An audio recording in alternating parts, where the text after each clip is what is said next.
Hey, what's going on, everyone? Dominic, the Primetime Treasure Hunter here. We are going to help out another person in the reselling community who has asked me to do a review of their eBay store because of slow sales. Now, I did one like this recently, a few weeks ago, and based on the response to it, not only did the person who received the store review find it helpful, but a lot of people who watched it felt that it was helpful as well and implemented a lot of the tips that I had suggested, and I was asked to do some more. And so we're going to jump into one right now. I will show you the message that I received back on January 10th. I know you can't read all of it here, but it says, hello, thank you for doing this for me. I've been selling off and on since 2012. Started selling full-time August 2019. I opened the new account to start fresh. I'm cross-posting items on eBay, Etsy, Amazon, and Facebook Marketplace. Sounds good. I don't feel like I'm doing good. I have sold 70 items in the last 90 days on eBay, and I have 185 items listed right now. So I'm going to stop here for a second. That is low. You want your sales to be about at least 10% of what you have listed. So if we round that 185 up to 200, we would expect that for a 90-day period, she's selling 2 items per day. Times 90 would be 180 items sold in 90 days, and there's 70 items sold. So it's definitely much lower than what it should be. And that's assuming that she could keep that 185 to 200 constant during that period. So she'd have to be able to replace them. She says, I only run auctions when I have free auction listings. I run 5-day auctions on items that have 50 plus views, on items that I'm willing to part with cheaper since I probably got them for free or less than $1 an item. I've tried doing free shipping, charging shipping. I've been promoting all items since around Thanksgiving. I run comps and check titles on sold items, and recently learned the more pictures the better, so I'm starting to take more pictures. Any help you can offer, I would be grateful for. Blessings, Davina. Now, I should mention that everybody who has asked me to do one of these reviews has granted me permission to share their first name and to share their store here on the channel. So thanks, Davina. Let's take a look at your store and what we can do here to help you out. And I should add, by the way, if you're watching this and you have comments or suggestions to help Davina out, please put them down there. I am sure she will go look and use those little tips as well. And feel free to explore her store. I will put a link to it in the description section too. But this is the store right here. Graced Treasure. Now, you see, unlike the last store review I did, this one already has a banner on it, and it does have a logo associated with it.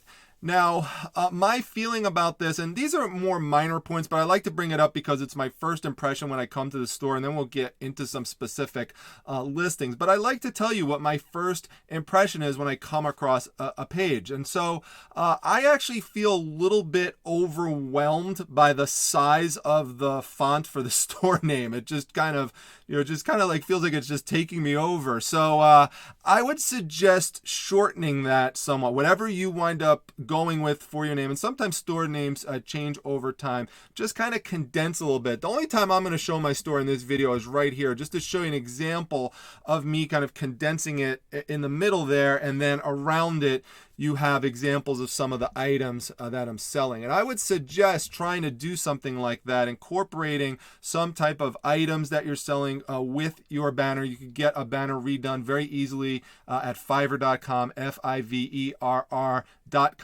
I have no financial relationship with them whatsoever, so that's not a plug for any kind of money on my part. It's just telling you that's a good place to get good work done that doesn't cost a lot of money. Because right now I don't really know what this logo means. The logo to me looks like a marble or a pretty cool planet that I would like to land the TARDIS on from Doctor Who. I don't know really what it's trying to tell me, except that it's colorful, and I guess it's meant to tie in with the decorative theme. But for me, I honestly would expect that there might be some marbles for sale in the store. So I would try to think, and if you want to use treasure as the logo, try and incorporate treasure some way. Like you could see mine here, over here, I've got a treasure chest there and a treasure chest over here. So if you want to go with a treasure theme, try to include something treasury. Now the word graced, when I hear the word graced, I think of religion and honor. Now, there are a couple of religious items in the store, and I'll show you one in just a moment, but that's not really the theme of the store. So I actually think, Davina, that your first name is a pretty unique name. I haven't heard it before. I actually think, because with the kind of items that you sell, and I'll scroll down for a minute to show people, you really sell a big diversity of items. Now, there is a religious item here, but they're not all religious. I mean, there's just a lot of decorative pieces, a lot of glass pieces that you could see here. You know, again, there's a Bible DVD, but there's a lot of things that aren't related to that. So I actually think, because you sell a diversity of items here, you can use something like Davina's Treasures, or Davina's, I guess you would want to put an S on that. Davina's Treasures would be one example. I mean, I'm not saying you have to do that, but it's just an idea to think of, because I'm not really sure what that means, graced treasure, and it's not really defined here when I go to the description. At the very end, you do say blessings, and by all means, you could keep that if you want to. I know it's a sensitive topic because we're dealing with religion. Just keep in mind, though, there are some people that do get turned off by that. They don't like seeing any kind of religiosity, and they'll just backtrack out. Now, you might say, that's fine. I don't want that type of customer, and if that's your position on it, that's okay. You can have that, but just keep in mind, there is a percentage of people that will get turned off a bit by that. Now, at the same token, there could be other people who really like that and want to stick with your store because of that. So it's a personal decision. I just want to mention it in case you haven't thought of it before. The other thing that I would suggest is I would take out the smiley face there with the colon and the end parentheses there, and also I would make sure your font is consistent in terms of capitalization. So for example, it says for sale. Usually people will lowercase the F for for, and you should capitalize the S for sale. Just keep, everything consistent in terms of, how you should have that with proper capitalization. And again, like I said in the prior review, try to keep things to one line. That's just, just to condense it a little bit more. So that's that. That's what I would say there. In terms of, if we go and look at how many listings you have now, because I'm doing this review on February 2nd, and you emailed me about this, Davina, about a month ago, and you could see here you have 189 listings, but a month ago you had 185. So you've only gone up 4 since then. And what that tells me is that you are keeping pace with whatever is selling, but you need to increase the number of listings. You need to have a better system in place to get the number of listings up. Now, I just put up a video recently on my channel on how to get listings up faster. But just very quickly, one very just basic suggestion I would make for you is, and this is for everybody who's watching, if you're struggling with this, is every time you sell one item, replace it with 2 more. So you're going up 1 each time. And if you do that, especially in the beginning, it's much easier to do this. You could really increase that item count and just continue to get up and up and up in your listings. Because the more listings you have, as long as they're items that people want and you have it priced properly, you're going to see more sales because you have more listings up. So that's another thing that I think that you need to try to work on, is to have a better system in terms of getting more items up. But let's jump into some of the items, because one of the things that you mentioned to me in your message, I'm going to go back to it for a second, is I run comps and check titles on sold items. Okay, now let's go as an example. I showed you when I scrolled down, one of the items I saw here was this religious book, and that kind of does tie into one of the words that you use for your for your store, which is graced. So let's go over here and check out this this item. I'm going to X out of my, actually I'll just skip over my page for a second, but let's check out that item. Let's see what you have it priced at. Okay,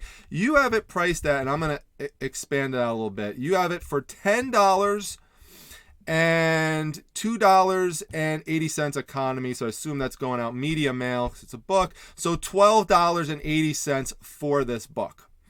Now let's go and check the comps for it. And people ask me, I still have people ask me how to check the comps. It's very easy. You just go and click this advanced tab right over here, and then you just type in the title of whatever it is you're searching for, and you click on completed. You can click on sold, but that's just going to give you the ones that sold. Completed tells you what sold and what didn't sell. So I clicked on completed. I typed in the name of the book here. You can see Release the Power of Jesus and Johnson, the author. And we have 3 times that this item has been up and has sold. Now, the highest that it has sold for is $7.99 with free shipping. It is also sold for $3.99 with free shipping and $3.99 with free shipping. So that is a bad sign in terms of the value of the item if you see this selling for as little as $4 with free shipping. But what we have to do is we have to go and look at the competition. And let's look at the current competition for your item. So one of the things you see here, we have 34 results for your book.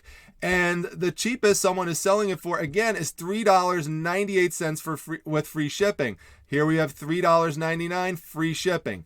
$3.98 free shipping. It's a sponsored. Let's see, $9.89 plus $2.99. That's a sponsored one. But now let's go down for non-sponsored, $3.99, $3.99, $3.99, $4.68, $7.99. This one's not applicable. This one's not applicable. And then we finally get down to yours. Your item is just not going to get seen by many people. And if they do see it, here's what you have to think to yourself. You have to think like the buyer. Why would somebody purchase this book for $10 and $2.80 shipping when there's all of these other options to get the book for less than $5?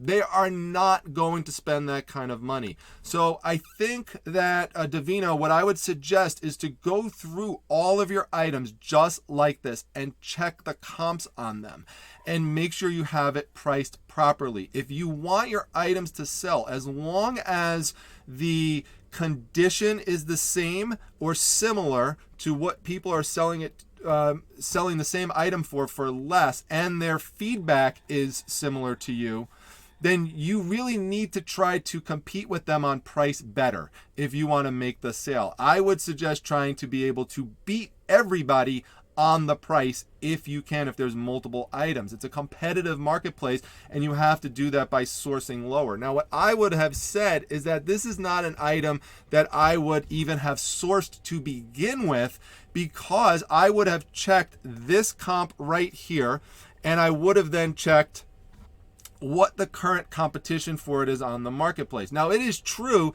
that just because this person sold it for $8 max, that doesn't mean someone can't sell it for more. But that's only going to work if you have a relatively unique piece where there's not a lot of competition on the marketplace so that you could set your own rate. And you are not going to be able to set your own rate for this if you have this many people selling it for this low. So this is really going to hamper sales this way. And again, I would suggest making sure going forwards that when you are out there sourcing, that you are checking both of these things. You could check the comps on your phone. If you're doubtful about a purchase, if it's not something you have experience with, make sure you are looking at what the comps are, what it is, what it has sold for, and also check what the current marketplace is, because that's going to let you know whether or not you're going to be able to make money on this. And you're not going to be able to make a lot of money on this item if you're shipping it out $3.98 plus free shipping. Even at the lowest rate of media mail, you're talking, before they made the change recently, was $2.75 for up to a pound. So you're not making much unless you have a lot of volume, and you don't have a lot of volume in your store. So you need to be able to maximize how much money you're making per sale. You have to increase your average sale price if you only have 189 items in your store. And that's not necessarily a bad thing. When I say only having 189 or 200 items, you could still make a lot of money that way. When I made $10,000 gross in 60 days, I did that with less than 200 items in my store. Now I have more there now, but you could still make it work, but you have to have more valuable items, especially if you have transferred over to full-time and you really need this to support you. It's really, really important. So let's go over to some other themes here as well. Now this is another thing that I noticed, and let's see if I could see it showing up right here in your store, right here, this DVD case. No, because sometimes this shuffles around when I click on it, but I did see it earlier. But anyway, I'll just bring it up right here because I already have it ready. So these are some DVD cases that you are selling, and you are selling actually a lot of them. You're selling 14 per lot. You have 5 lots available. You have sold 1 of them. Now you are selling 14 of these DVD cases for $3 plus $3.33 shipping. So the first thing that I'm going to suggest to you, especially now with first class mail rates going up, and even media mail, costing around $3 to send the lowest price item, is I would suggest not selling anything really less than $9.99 with free shipping, unless you have a model in place where you just have the wherewithal to support doing something in a lot of volume. That's the only way I would suggest going lower than that. But otherwise, I would suggest keeping a flat price of $9.99, nothing less than that, free shipping on it. Or if you want to, if you're a calculated shipping person, you could do that too. It depends on what model that you want to use. And turn off the best offer. I would not make an offer on something that's this low. You already have it low enough for an individual listing like this. Although I'm going to show you the reason why this is not selling, because when we look at the per unit price, you actually have this priced higher than competition who's selling this in more bulk. Now you have a lot of these available. You have 5 lots, so you have 5 times 14. You could sell all of these together in one shot rather than trying to piece these out over time. It's going to take a much longer time to do that. Before I get into that and I show you something, let me just mention that when I first saw this, I literally thought that what you had for sale, that you were selling one DVD case for $3 plus $3.33 shipping. Why did I think that? Because that's the first picture that I'm seeing here. I'm just seeing an individual DVD case. Now, I have shown this in my own listings before, but I'm going to show you your exact competition for this exact kind of item right now. When you are selling something in a lot, your first picture should be that you are showing off that lot. You're showing off the quantity. You cannot guarantee that someone, when they're looking through thumbnails, is going to continue advance through your listing pictures. Now, if I go through your listing pictures, I do see something in cellophane here, but even with the additional pictures, I do not get in any sense here the 14 different cases. I only see 1. Now look at your competition for this. This is the first picture for your competition. $19.99 plus $5.99, so $26 for 100 of these. So that's going to work out to 26 cents per unit. Now, I'm going to probably pay that rather than paying $3 plus $3.33, because here I'm paying about 47.5 cents per unit. So people who want this type of stuff are going to tend to buy it in bigger bulk. Now, maybe they don't want 100, maybe they want 50 or 60, but you have about that much because you have 5 lots of 14 available. So come up, Divino, with a competitive rate that competes with this, where you could sell this for about 25 cents per unit and list them all up together at once, and you should be able to sell that for a lot faster than you're going to sell each one of these individual lots. So that would be my suggestion for you on that, and for anything else that you have in bulk. Okay, so let's do another thing here, just another impression that I had when going through your store. as I scroll down, one thing that is, it's kind of a good and a bad. The good is that you are trying to implement white backgrounds, which is a good thing. However, one of the issues that can happen with white backgrounds is that depending on how your lighting is and what you're using as your white background, sometimes it could cast some pretty dark shadows on it, and it could actually wind up making things look worse than if you're not using a white background. So for something like this bowl, for example, like you could see, look how dark the background looks with the bowl with the shadows there. I actually think something like this would look better if you pictured it on a table with some wood grain underneath it. So, and you could even take a picture showing like some fruit and stuff in it. Obviously, mention that the fruit isn't for sale, but showing how it looks with something in it as well. Go back to my video that I did a couple weeks ago on Garment Brokers page through Poshmark, even though that's clothing, but she does have some other things that are non-clothing related, and you could see how she effectively uses staging to sell her items. So that's I definitely would suggest going back and looking at that video. So let's see. Now, let me give you an example of just the difference so you could see what would happen if you had a white background, a pure white background versus this type of white background. Because you could see with this one, you can see the seam underneath it right here, and you could see some of the wrinkles. It looks like you're using some type of a cloth background that's showing up a few wrinkles back there and some dimples and stuff. So I'm not sure exactly what it is. It might be a sheet or something like that. So if you're going to do this, I would suggest maybe going out and getting some poster board. That's what I do. But then once you have that white poster board, what I would suggest is going into Photo Fuse like this. And all you have to do is highlight your item here, and then you just click the button.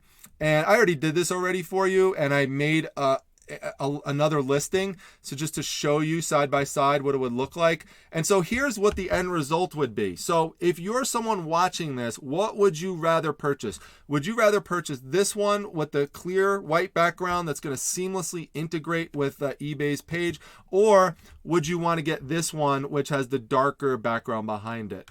Now, for some people, it's not going to matter, but for other people, it's just going to make it a nice, more cleaner, professional look. And you want people to feel like they're at a cleaner, a clean, professional looking site when they're making their purchases. They just feel more comfortable, and it makes them want to go with you more. I did a little side by side here in PowerPoint if you just want to check it out really quickly. So you could see there's the and my face might be covering up some of this, but here you could see we've got the darker background here, and look at the difference with the white background. So this is designed Photo Fuse that it's going to blend perfectly with the white on eBay's background. So just keep that in mind. So that is that. Let's get out of here and go back to your store. Another thing, let's see here, that I would suggest here is with auction items. So let's go back to your page here, because you have a bunch of things that you have listed for auction.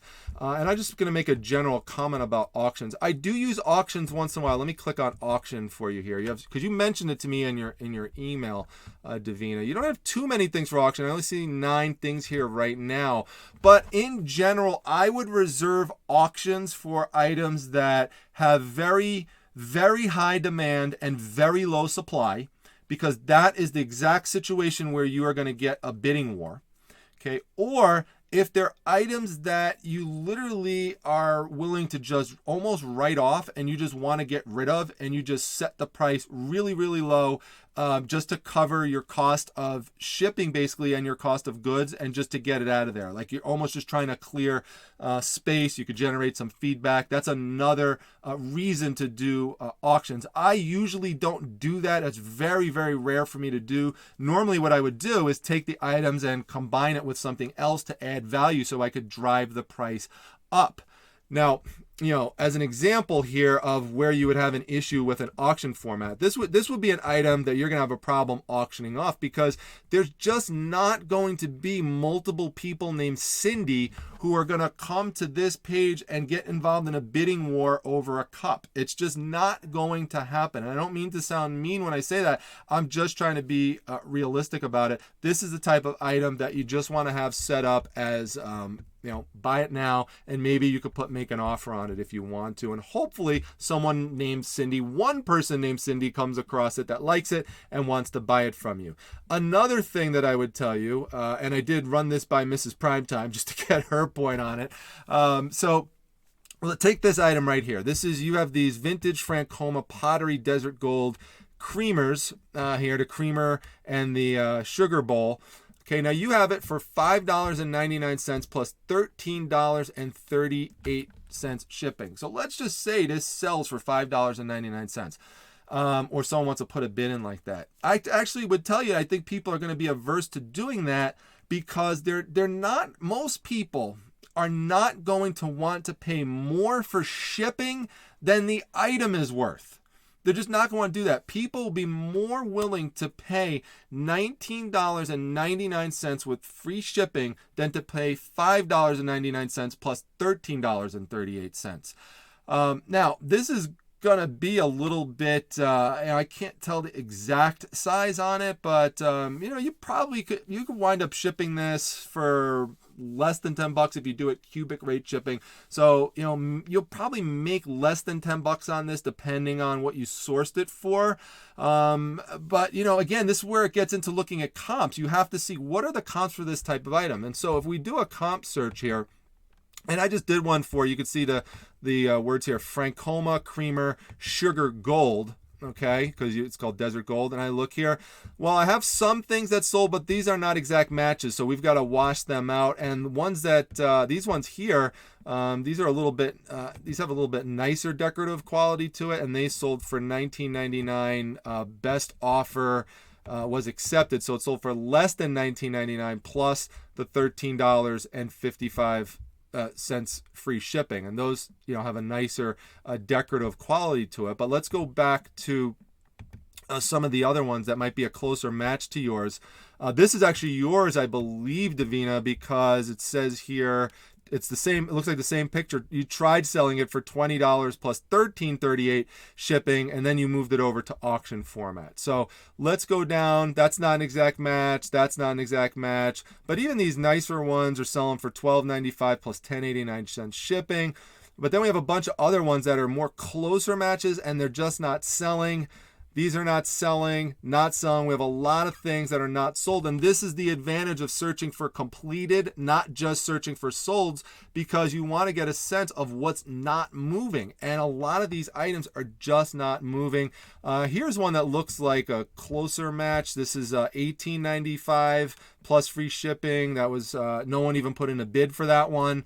So weren't even willing to go up to $18.95 for it, which is actually less than, I believe, than what you currently have the current price plus the shipping on it. So this is really a bad sign in terms of what the marketplace wants to do with this type of item. It's just not one that's really selling well. So I think overall a main theme here is that I would suggest doing a better job on checking the comps and the current competition. I think that could help you a lot. For promoted listings, I would not do promoted listings on every item just automatically right off the bat. First of all, in the first 7 days, the first week, that's your greatest chance to sell your item, and you very likely might sell it there without any promoteds on it whatsoever. eBay is going to give preference to a new listing. So why put promoted very early on, unless you see very early on that's just not getting any movement, any traction. You've got like 2 views after 5 days. There's a problem there. Maybe you have to mess around with your titles or whatever, but you can consider promoting in that instance. But in the vast majority of cases, I do not promote within the first 7 days. And even after that, I only promote sparingly. I should be able to get about 50 views on my item with about 7 days left. And only if I haven't done that will I consider promoting it. And even there, it's really just selective in terms of which items I'm going to wind up promoting. You gotta be, I think, just more careful, because you don't want to just give money away to eBay to promote things that already would have sold anyway. Or one of the other reasons why I would avoid doing promoted is if you have an item that is getting a ton of views, you just have it priced a little higher right now, and you're willing to do that and wait on it and sit on it for a while. I have a bunch of items like that. But if you're getting 300, 400 views, or you have a lot of watchers on it, let's say you have like 18 watchers on an item. You know that the issue right there has nothing to do at all with it being seen. It's being seen. It's being observed by people. It's being watched by people. The only reason they're not buying it right then and there is because it's priced high. So then you have to work on lowering the price over time, but don't give money away to eBay right then and there by, putting promoteds on it. Promoted should be for items that you're just not getting traction on, or if you're in a saturated marketplace and there's a lot of competition for your item and you're trying to get a leg up over them. That's really the only way and the only reason why you should be doing promoteds. So that's pretty much my summary, Davina. I hope it helped you. Yeah, I know I could go through and we could do, the video forever and, go over all sorts of, nooks and crannies in the store. But my goal here is just to kind of highlight some of the bigger ticket items. When I say items in terms of issues, I should really say bigger ticket issues that I think you need to address, the things that seem to me to be more glaring ones. So I hope that it helps you. And if you feel that you have done a bunch of these revisions and your sales wind up improving, certainly let me know that down below in the description section, or send me an email. Let me know. Some people asked if I plan on going back and checking back on stores that I've reviewed previously, and I very well may do that, especially if people think that they've implemented the changes and it's helped. And certainly if you implemented changes and you don't feel like it's helping you out, then let me know that as well, and I could go take a second look. I have a bunch of other people in the queue for me to get to, so if I haven't gotten to you yet, I will try to get to people as they sent me requests. I'm not taking new requests right now. I will announce if I'm going to do that in the future. However, I'm not sure, because I have a sense that a lot of these themes that I'm covering are going to be similar to a lot of other people's stores. So these are just kind of examples of things to do, to go over yourself. If you are noticing, hey, that's an issue I have as well, by all means, go and use this to help you out. So I hope that this video is helpful for you. Hope you got some good ideas out of it. If so, make sure that you hit that like button, give it a big thumbs up.